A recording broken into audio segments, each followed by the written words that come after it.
amusia si lau manu talafonua o kunesi o fia si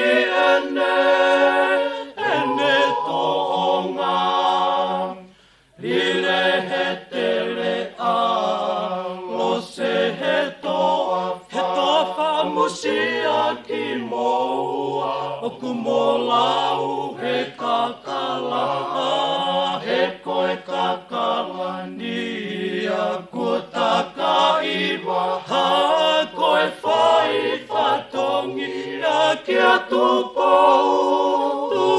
moe pule anga kau mo tofua mo tala mai mua pe o kufou ki whe e pe au o na tula ke whani foai e o whani kisu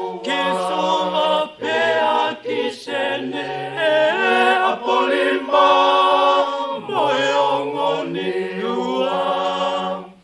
e hakau mama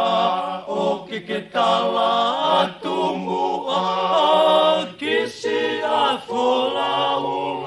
e hu mai ki uta na ake si tua pea ne he mafua o hoko ko e malake ta e hounga teu tau loto pe asi e ku o fani hena a te no o kohoto ka pani ni pea e sila ki hoku atamai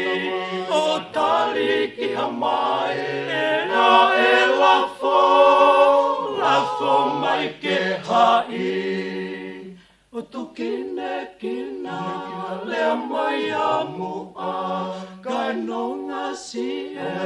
te loto moa he koe o fani kua